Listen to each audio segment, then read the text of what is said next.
मैं रियाज Mohammad arms institute की कक्षा 9th की सामाजिक विज्ञान की ऑनलाइन क्लासेज में आपका स्वागत करता हूं।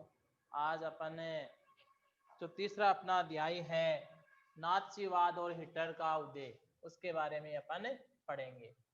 तो 1945 के वसंत हेलोमिट नामक 11 वर्षीय जो जर्मन लड़का था, वह 11 वर्षीय जर्मन लड़का बिस्तर में लेटे कुछ सोच रहा था। क्या कर रहा था? कुछ सोच रहा था। तभी उसे अपने माता पिता की दबी दबी सी आवाजें सुनाई दी। हेलमुट कान लगा करके उसकी बातचीत सुनने की कोशिश करने लगा। यानी हेलमुट क्या करने लगा? कान लगा करके उनकी बातों को सुनने की कोशिश करने लगा। वे गंभीर स्वर में किसी मुद्दे पर अपनी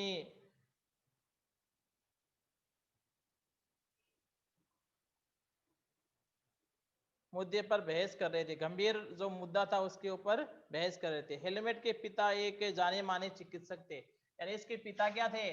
जाने माने चिकित्सक।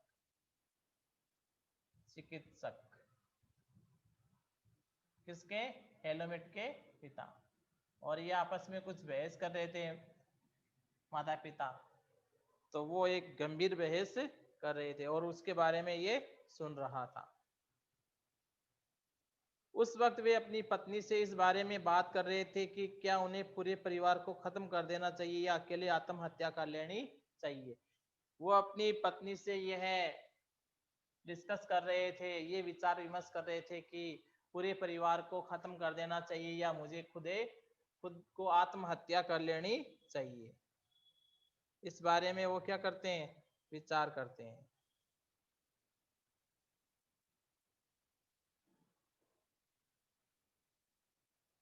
क्या उन्हें पूरे परिवार को खत्म कर देना चाहिए, अकेले आत्महत्या कर लेनी चाहिए। उन्हें अपना भविष्य सुरक्षित दिखाई नहीं दे रहा था। यानी भविष्य वो क्या करने दे रहा था? सुरक्षित दिखाई नहीं दे रहा था। भविष्य क्या है? असुरक्षित। इसके लिए व्यक्ति क्या करता है? या तो परिवार को खत्म कर देता है या फिर आत्महत्या कर लेता है।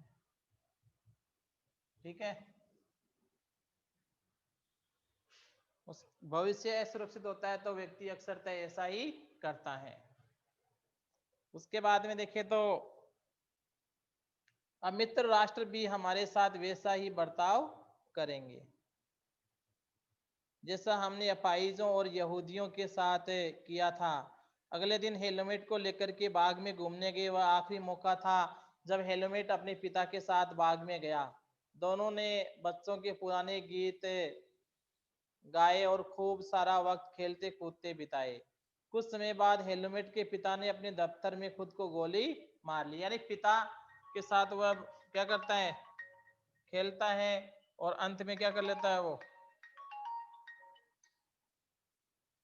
आत्महत्या कर लेता है।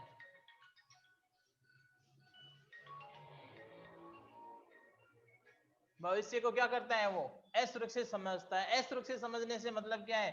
या तो वो क्या करेगा? परिवार को खत्म कर देगा या फिर वह है आत्महत्या कर लेगा। इस प्रकार से वो क्या करता है? अपने हेलमेट पिता के साथ क्या करता है? बाग में खेलता है। और फिर उसके पिता और पुत्र दोनों क्या करते हैं? बहुत काफी समय तक वो क्या करते हैं? उस गार्डन में खेलते हैं। और उसके बाद में वो क्या कर लेता है? आत्महत्या कर लेता है। कौन कर लेता है? हेलमेट के पिता।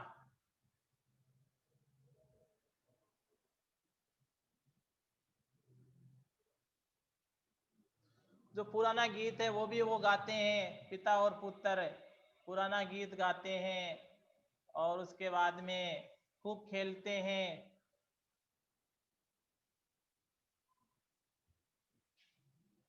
और फिर अपने आप को क्या कर लेते हैं? गोली मार लेते हैं। इस प्रकार से हेलमेट के पिता चिकित्सक थे और उन्होंने स्वयं को क्या कर ली थी, एक तरह से गोली मार करके आत्महत्या कर ली थी।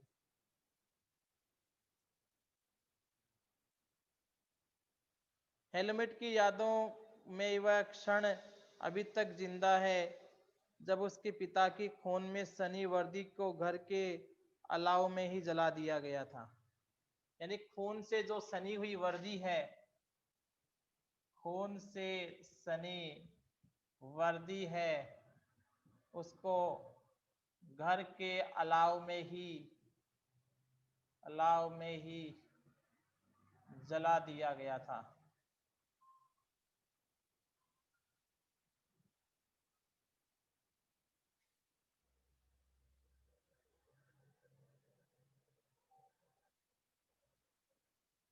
हेलमेट ने जो कुछ सुना था और जो कुछ हुआ, उसने दिलो दिमाग पर इतना गहरा सदमा पहुंचा कि अगले 9 साल तक वह घर के एक कोर भी न खा पाया। 9 साल तक, कितने वर्ष तक? 9 वर्ष तक कुछ भी खा नहीं पाया। कौन नहीं खा पाया? हेलमेट। हेलमुट। ये एक घटना इस प्रकार की थी अपने पिता के सदमे की कि वह 9 वर्ष तक कुछ भी नहीं खा पाया।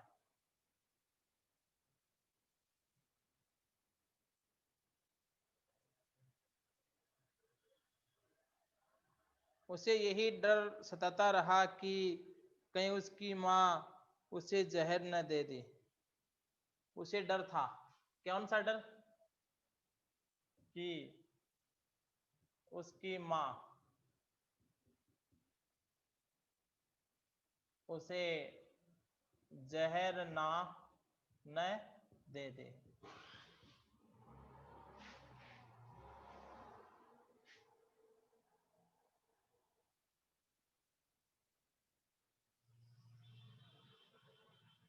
हेलमेट को शायद समझ में न आया हो, लेकिन हकीकत ये थी कि उसके पिता नाथसी थे। उसके पिता क्या थे? नाथसी।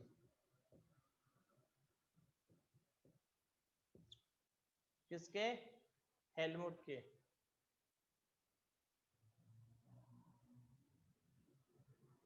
हेलमुट के पिता क्या थे? नाथसी।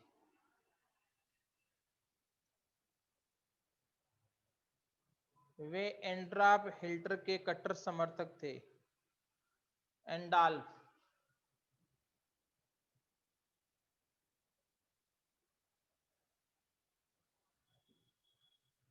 हिटलर के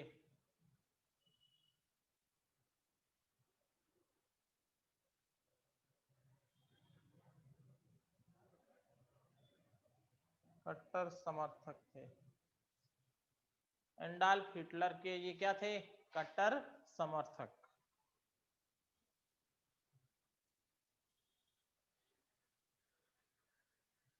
कई बच्चे नाज़ी और उनके नेता हिटलर के बारे में भी जानते होंगे। शायद आपको पता होगा, हिटलर जर्मनी को दुनिया का सबसे ताकतवर देश बनाने के लिए कटिबद्ध। हिटलर क्या था? जर्मनी को दुनिया का सबसे ताकतवर देश बनाने के पक्ष में था।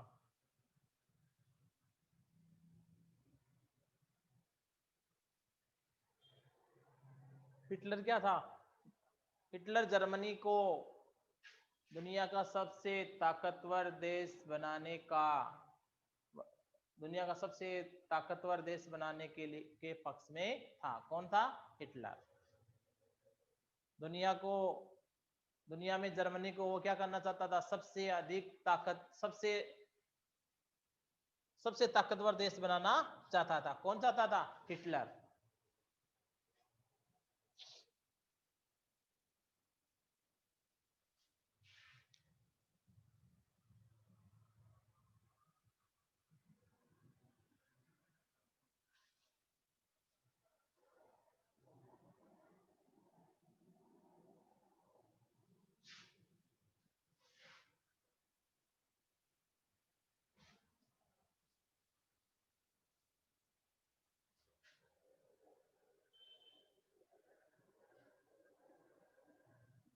जर्मनी को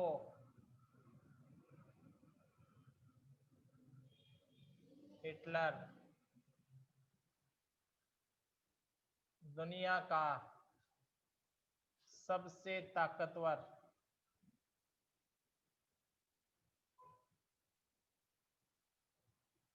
देश बनाना चाहता था।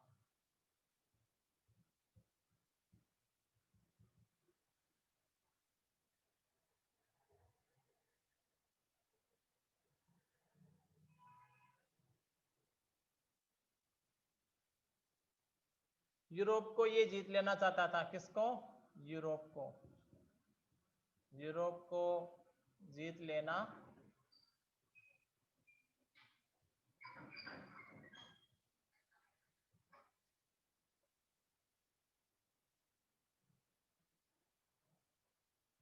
इसने यहूदियों को मरवाया था। यहूदियों को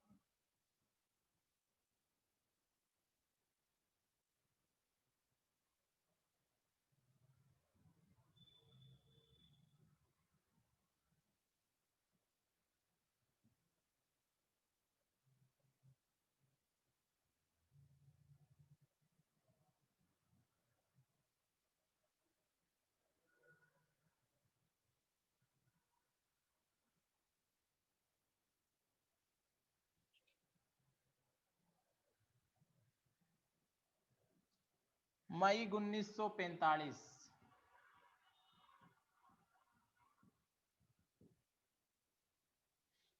जर्मनी ने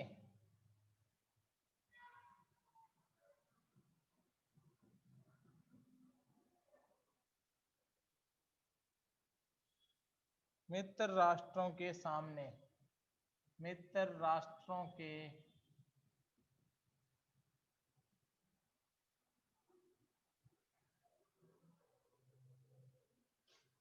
समर्पण कर दिया।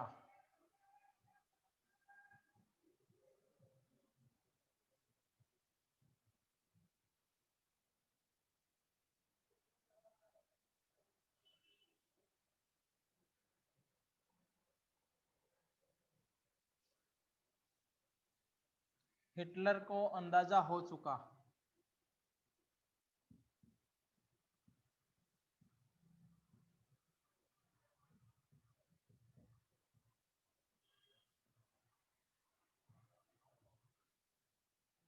कौन सा अंदाजा हो चुका? कि अब उसकी लड़ाई का क्या हश्र होने वाला है।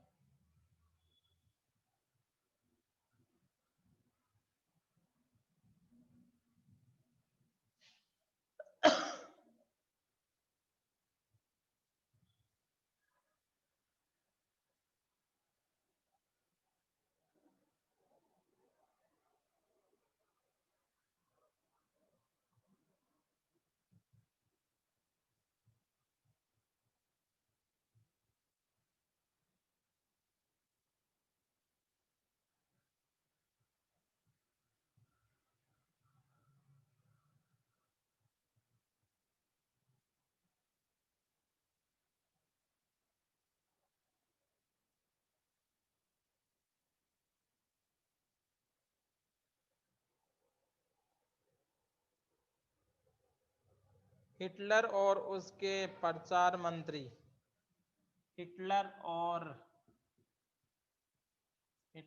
और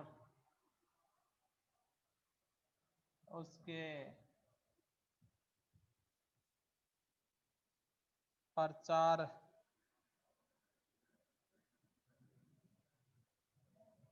मंत्री ग्योबल्स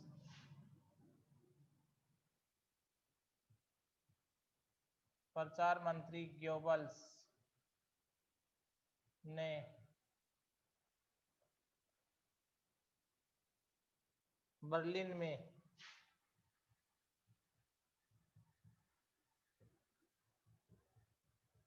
एक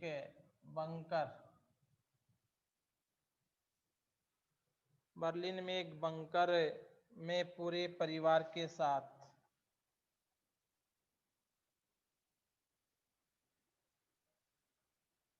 बंकर में पूरे परिवार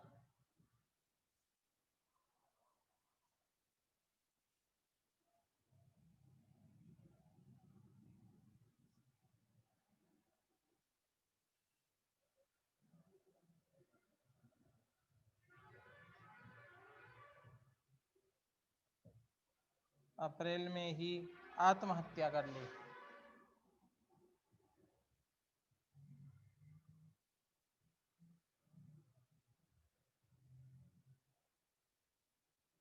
युद्ध खत्म होने के बाद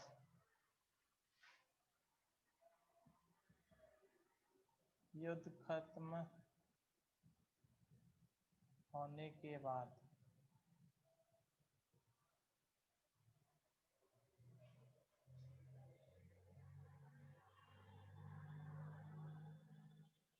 न्यूरेमबर्ग में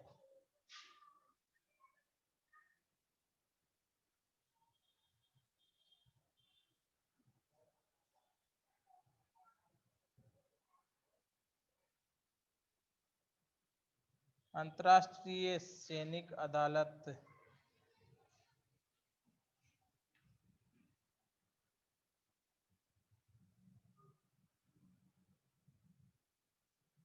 अंतर्राष्ट्रीय सैनिक अदालत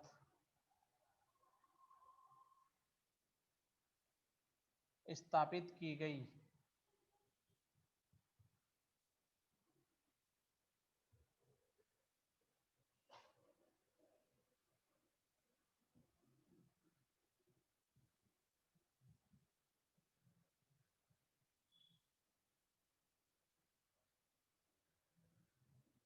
इस अदालत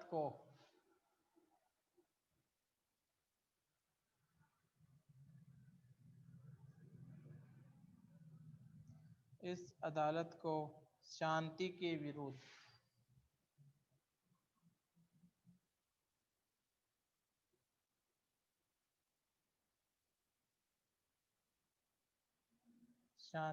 विरुद्ध किए गए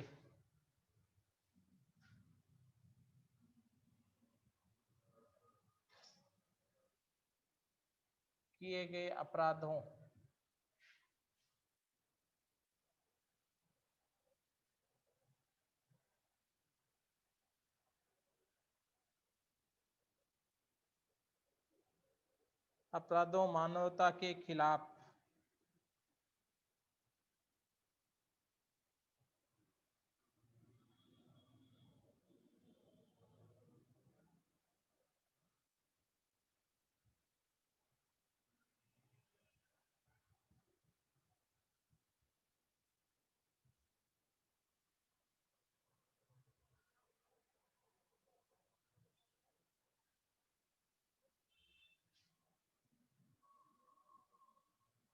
नाज़ी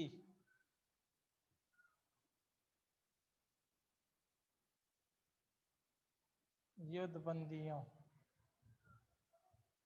पर मुकदमा चलाने का जिम्मा सौंपा गया। मुकदमा चलाने का जिम्मा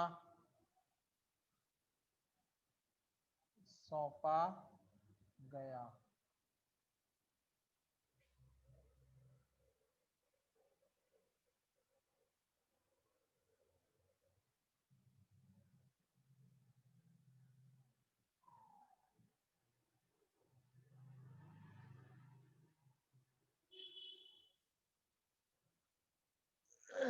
तो ये जो जर्मन और हिटलर की जो नीति है, जर्मन को हिटलर दुनिया का सबसे ताकतवर देश बनाना चाहता था। जर्मनी को हिटलर क्या करना चाहता था? दुनिया का सबसे ताकतवर देश बनाना चाहता था और यूरोप को वह जीत लेना चाहता था। यहूदियों को मरवाया था उसने। मई 1945 में जर्मनी ने मित्र राष्ट्रों के सामने समर्पण कर दिया था। मित्र राष्ट्रों के सामने उसने क्या कर दिया? समर्पण कर दिया। हिटलर को यह अंदाजा हो चुका था। कौन सा अंदाजा? कि अब उसकी लड़ाई का क्या हश्र होने वाला है, यानी अब उस जो वो लड़ाई लड़ रहा है उसका अंजाम क्या होने वाला है? बहुत ही मुश्किल होने वाला है। हिटलर और उसके मंत्री गोबल्स ने बर्लिन में एक बंकर में पूरे परिवार के साथ अप्रैल में ही आत्महत्या कर ली। हिटलर और उसका जो मंत्री है उन्होंने क्या कर ली थी? आत्महत्या कर ली थी। कहाँ पे? एक बंकर में पूरे परिवार सहित उन्होंने आत्महत्या कर ली। इसके बाद में देखें तो युद्ध खत्म होने के बाद न्यूरेनबर्ग में अंतर्राष्ट्रीय सैनिक अदालत स्थापित की गई। युद्ध खत्म हो गया तो उसके बाद में क्या की गई? न्यूरेनबर्ग में अंतर्राष्ट्रीय सैनिक अदालत स्थापित की गई। इस अदालत को शांति के विरुद्ध किए गए अपराधों, मानवता के खिलाफ नाज़ी युद्ध बंदियों पर मुकदमा चलाने का जिम्मा सौंपा गया।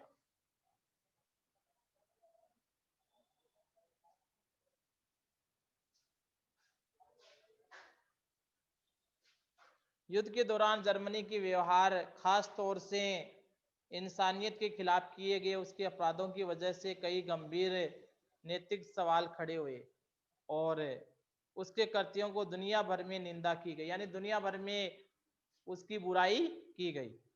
नाज़ी शब्द है वह जर्मन भाषा के शब्द नात्सियोनाल के प्रारंभिक अक्षरों को लेकर के बनाया गया था। नात्सियोनाल शब्द हिटलर की पार्टी के नाम का पहला शब्द था, इसलिए पार्टी के लोगों को नात्सी कहा गया। हिटलर की जो पार्टी है उनके लोगों को नात्सी के रूप में पुकारा गया था। युद्ध के दौरान जर्मनी के व्यवहार, खास तौर से इंसानियत के खिलाफ किए गए उसके अपराधों की वजह से कई गंभीर नैतिक सवाल खड़े और इसके कृत्यों को दुनिया भर में निंदा की गई। ये कृत्य क्या थे? ये जो कार्य क्या थे? दूसरे विश्व युद्ध में मारे गए जर्मनी ने नर जनसंहार शुरू कर दिया, जिसके तहत यूरोप में रहने वाले कुछ खास नस्ल के लोगों को सामूहिक रूप में मारा जाने लगा।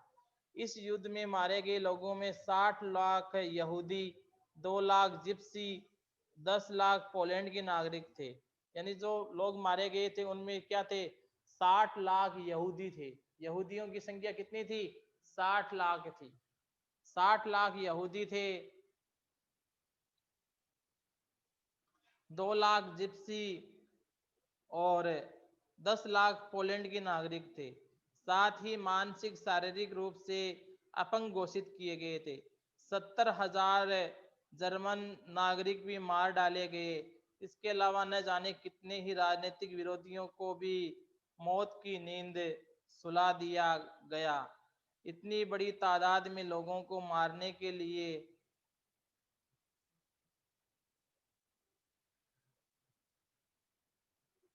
ऑस्विट्स जैसे कत्ल खाने बनाए गए, जहां जहरीली गैस से हजारों लोगों को एक साथ मौत के घाट उतार दिया गया जाता था। न्यूरेनबर्ग अदालत में केवल 11 मुख्य नात्सियों को ही मौत की सजा दी। बाकी आरोपियों में से बहुत को उम्र कैद की सजा सुनाई गई। सजा तो मिली, लेकिन नात्सियों को जो सजा दी गई वह उनकी बर्बरता और उनके जुल्मों के मुकाबले में बहुत छोटी थी। असल में मित्र राष्ट्रों को पराजित जर्मनी पर इस बार वैसा कठोर दंड नहीं थोपना चाहते थे जिस तरह का दंड पहले विश्व युद्ध के बाद जर्मनी पर थोपा गया था। बहुत सारे लोगों का मानना था कि पहले विश्व युद्ध के आखिर में जर्मनी के लोग जिस तरह के अनुभव से गुजरे, उसने भी नाज़ी जर्मन के उदय में योगदान दिया। ये अनुभव क्या था? इसके बाद में देखें, अपन ने ये जो पढ़ा है नाज़ीवाद और हिटलर का उदय। मित्र राष्ट्र क्या होते हैं? मित्र राष्ट्रों का नेतृत्व शुरू में ब्रिटेन और फ्रांस के हाथों में था। यानी मित्र राष्ट्रों का जो उदय है वह सबसे पहले किसके हाथ में था? ब्रिटेन और फ्रांस के हाथ में। 1941 में सोवियत संघ और अमेरिका भी इस गठबंधन में शामिल हो गए। उन्होंने दूसरी शक्तियों यानी जर्मनी, इटली और जापान का को मिलकर के सामना किया। नाज़ी शब्द जर्मन भाषा के शब्द नात्सियोनाल के अक्षरों से लेकर के बनाया। नात्सियोनाल शब्द हिटलर की पार्टी का नाम का पहला शब्द है, इसलिए पार्टी के लोगों को नाजी कहा जाता था। Thank you. वीडियो